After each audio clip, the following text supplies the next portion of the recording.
Mr. Williams. Good evening, Mr. Mills, members of the board. Once again, Robert C. Williams, I'm appearing on behalf of the former licensee, Lindeer. The license was transferred to Rock Bottom Entertainment on December 16, 2015. So there actually has been a transfer. I want to make that clear. At the time it was transferred, you decided to put on special conditions, which were subsequently appealed to the Division of Alcoholic Beverage Control. The division was about to issue a stay of your conditions. Mr. Mills objected, and the director had a stay hearing via telephone. During that conference, it was quite clear to me that the director and his counsel were concerned that the term you used may be arbitrary, capricious, and unreasonable. We don't know what go-go is. You tell us. You have now issued a definition, so you've met that condition. Whether or not this definition will fly with the Division of Alcoholic Beverage Control, I'm not sure. But I think there's other things for you to consider. One of them is that all of your conditions aren't effective unless the director of the ABC approves them. That's what the statute says, that you can pass conditions that are necessary and proper to enforce the ABC rules and regulations and statutes. So you have to show that. Quite frankly, none of that has happened. I'm not sure why you put those conditions on, other than you just don't want Go-Go Entertainment as defined. As I said to you in December, no one has asked for these conditions. It's remarkable. Your police department hasn't recommended it. No department in this town, not one citizen in your town came forward and said, I don't want Go-Go there. The only people that seem to be concerned about the Go-Go are sitting here tonight, and I'm not sure why you're concerned. It's a lawful use. It's legal in this state, in this county, and in this town. The fact that you don't like it isn't a reason to say you can't do it. Especially in light, as Mr. Generone said, his client has a very good record when he operated this facility. You can't deny the man the opportunity to earn a living, to employ people. It's simply not fair. It's not fair to the taxpayers of your community that they have to spend money now to go back to the ABC, to continue through the Office of Administrative Law, where Mr. Mills and I have unfortunately been in the past. It's expensive for everybody. Why not do what Mr. Generone said? Let the gentleman have the license, let him operate. Your zoning board has said it's legal. The state ABC says it's legal. And see how he does. If there's a problem, unlike the fact that he had no problems in the past, you'll bring him in and discipline him. You have the right to do that. That's what makes sense here. You can't put a condition on by mere speculation. We think this might happen. The cases are clear on it. You cannot do that. So I'm asking you to do the reasonable thing. Remove the conditions, let the man open, let him operate pursuant to the laws of this state, the regulations of the ABC, and your ordinances. Thank you.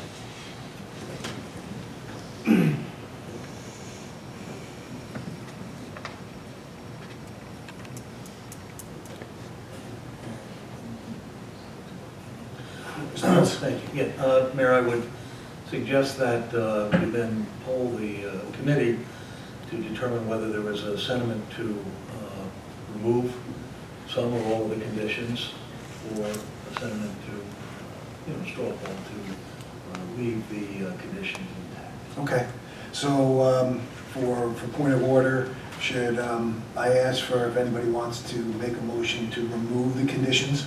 Yes. Okay. All or some. All or some. So I will ask the members on the dais, is there anyone who would like to make a motion to remove all or some of the conditions imposed upon the liquor license? I'll move that motion, Mr. Mayor. Okay. Do I hear a second? Okay. That motion fails. Okay. Mr. Mayor, would I have an opportunity to speak at all? Only if I do. I'm sorry, Mr. Dioria, your a well-known, well-respected, likable fellow, but you're represented. So the rules are fairly clear. I mean, I'll leave it to the chair, but. It's not a legal issue, I just want to explain some personal, I want you to understand this personally, what we have at stake here. It's more than just a business. Yeah, I'm going to call upon Mr. Mills in terms of decorum, and I know you did speak to us the last time you were here. Let me say this, if you want to add something beyond which your counsel has put on the record, I would suggest that it would be appropriate. That's fine. It is Okay, property that he's owned for many, many years. okay. We ordinarily don't do this. Right.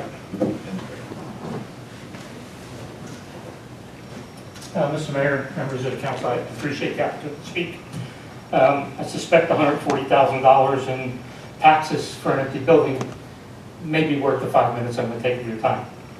I understand on December 16th, 2015, Mr. Mills instructed everybody here not to respond to any questions. And that's a good word, because obviously you keep your mouth shut, you don't put your foot in it. I understand that, that makes sense. So I'm going to ask rhetorical questions. I want you to look at me, look at my wife, my son and my daughter-in-law. Does anybody here have an issue with any of us personally? Does anybody here have an issue with us on a legal issue? I don't think there's anything. I don't know any of you, I'm not well, I've met a couple of you, but I keep a low footprint. I'm a big guy, but I have a small footprint. I don't make big issues. I just fix my buildings up, I work hard, kind of like a miniature Donald Trump, if you will. I just want to do the right thing and move on with my life. The past 4 years have been hell. I have literally been denied an opportunity to provide a living for my family, which I believe is improper. I had nothing to do with the operator of that business previously. I didn't even know when I sold the business he intended to operate it as a go-go bar. I just know I had to get out of the business when that jail opened up.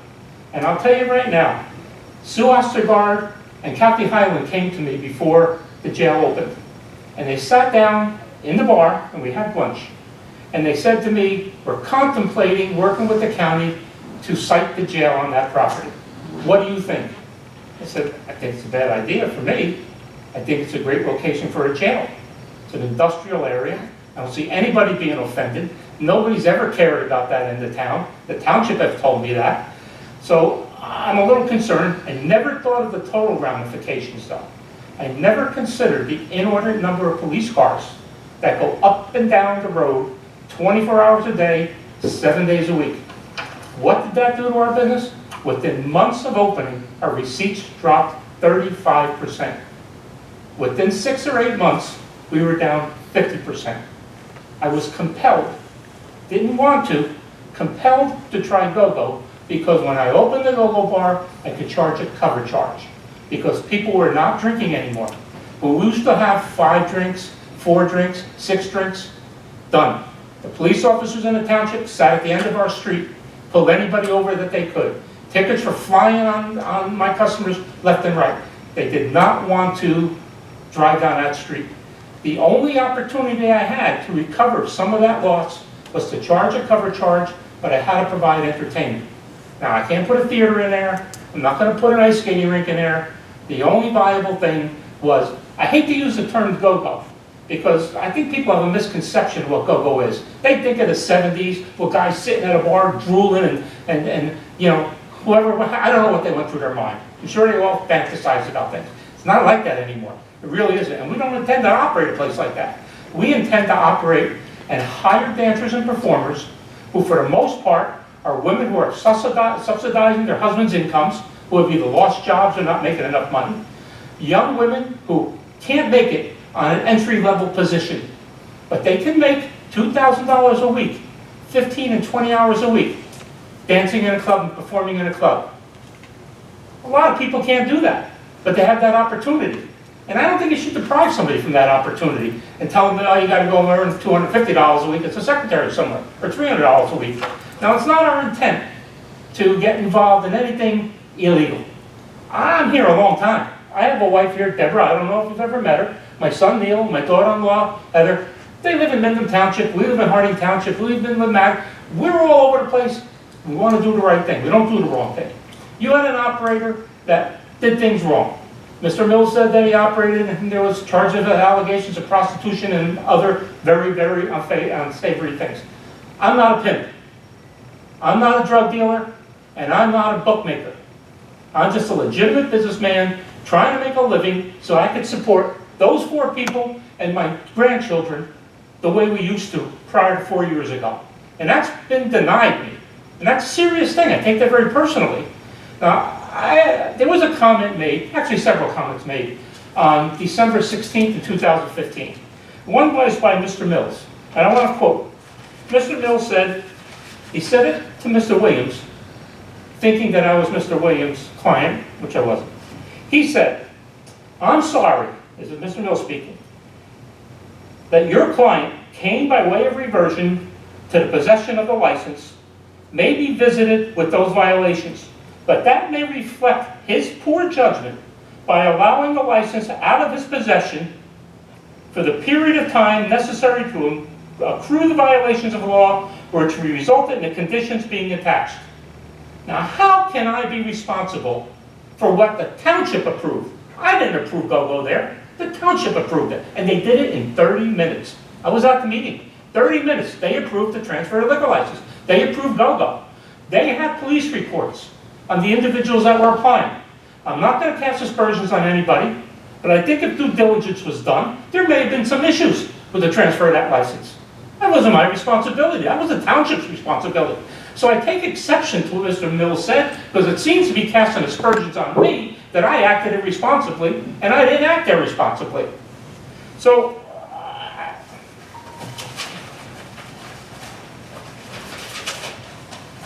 personally, I think the township was more culpable in the issues that were created with that license at that location than I was. Now, you did the right thing, you prosecuted the guy, but like I said, he operated businesses in the past which somebody here should have picked up on, but you didn't. I don't think you should be holding it against me, who's never done a single thing in this township, but improve that street, improve those buildings. Do you know when I got my approvals in 1990, I spent $2 million fixing up John Street all the way down to where the prison is? Do you know I was instrumental in getting the county to put the cul-de-sac at the end of John Street when they were contemplating the jail? Because John Street was a dead-end street. And contrary to the township ordinance, no street should be 350 feet without having a cul-de-sac. So all the trucks that made the incorrect turn on John Street had to turn around on my property, and it caused my tenants a nightmare. They have 5 buildings on the property. Not just this happens to be the largest one. It's 9,000 feet. It's a big building. And I'm paying a lot of money in taxes. And I'm also paying a lot of money in insurance. A vacant building is more than twice as much as an occupied building in insurance. I don't know if any of you are aware of it, but it is. I used to pay like $3,500 on it. Now I'm paying almost $10,000 in a vacant building. In the wintertime, if the heat goes off, I got sprinkler systems that have been freezing. 3 days, I have guys there fixing sprinkler systems that froze over the winter. I'm absorbing a lot of costs for issues that were not mine to begin with, aren't mine now, and it's only because certain individuals here, I really believe, just making poor judgment in this case, about imposing these restrictions on me when you're pretty much crucifying me, not only before a trial, but before I even committed the crime. It doesn't make sense. I don't understand how you can legitimately do that and have a good conscience and go home and feel you did the right thing. How would you like it, Mr. Mancuso, if you go out and you want to buy a car for your son, and you buy the car, and you go to the Division of Motor Vehicles, you stand in line for your 3 hours that you stand there, and you got your check, you got your insurance certificate, you got the bill of sale, you go up to the lady at the window, I want to register the car for my son. Oh, you can't, Mr. Mancuso. Why not? Well, 10 years ago, this car was used in a commission of a crime. What's that got to do with me? What's that got to do with my son? What's that got to do with the car? You prosecuted the guy that committed the violations. That's what you're doing to me now. You're anticipating a problem that doesn't exist. You may make the problem when you have this kind of an attitude. You force people to do crazy things. I don't want to do crazy. I want to do the right thing. We don't want to open up a juice bar. But you know we're in litigation because that's kind of like Plan B if you screw me. I don't want that to happen. We want to be able to operate a legitimate business and do the right thing. That's all. We want to impose the restrictions that work. We want to limit the restrictions, the laws of the township and of the state. We want to do those things. We don't want to have prostitution. We don't want to have drugs. I don't even take aspirin. I don't even take aspirin. It's not us. That's just not our nature, and it's not what we do. We just want to operate a business, and I'm forced to operate this kind of a business. I've been perfectly happy to continue with Double D's Bar and Grill the way we did with our volleyball court and our sports and our big screen TVs and having the boxing matches, but I wasn't responsible for the jail. Now, I know it took place. I know the township and the county got together and made their deal to site the jail there. When Mrs. Johnson said to me, and Mr. Mancuso said to me on December 16th, what makes me think that the residents of the township would want that business in the township? Well, now I'm going to ask you, what made the township think that the residents wanted a prison? Now, we're not talking a Mickey Mouse prison. That's a high security prison. You got rapists, you got murderers, you got members of the Bloods there. You got township police cars from everywhere in the county driving through your township, bringing prisoners to and from the prison. You got people who made bail walk up John Street. I gotta live with that. I'm living with all the issues that the town. Now, I don't know what happened. I don't know that the residents would appreciate the fact that they maybe lost $500,000 in rateables because that property was on R2. I was thinking about Begin to wrap up your comments, Mr. Diorich. I understand your point. I think you've expressed your points. If there's anything new you want to express, please do. But if you could wrap up your. All right, to wrap it up. I think you should do the right thing. I think it's incumbent upon you to do the right thing. Unless you have an issue with me personally, and then you can come to me and talk to me about it, or one member of my family, I think you should do the right thing. I think you should reconsider the imposition of those conditions, because it's not justifiable, it's not right, it's not fair, and it doesn't make you look objective. Thank you. Thank you, Mr. Doherty. All right. With the prior motion failing, I'm going to ask for a motion. Let's see if there's any other second that might be available. Okay. Given the additional information. Is there anyone, the members of the governing body care to second Mr. Sisler's motion? Okay. Do I hear a motion to maintain the special conditions imposed upon the license? I would move that, Mr. Mayor. Do I hear a second? Second. Roll call. Mrs. Johnson? Yes. Mr. Mancuso? Yes. Mr. Sisler? Yes. Mayor Gay? Yes. You all spoke very well and very convincingly. Township Committee thanks you for your appearance here. Obviously, more to follow. You have us in litigation. I just have a question. We were referred back here on an appeal from a 2015-16 licensing term. Now, were these conditions put on for the 16-17 licensing term? As I understand it, they were. Okay. And there has been no appeal filed for those years, but there will be. I would imagine there would be. Okay, so maybe we can consolidate. So the vote tonight is not only so that we don't have to come back again. Good point.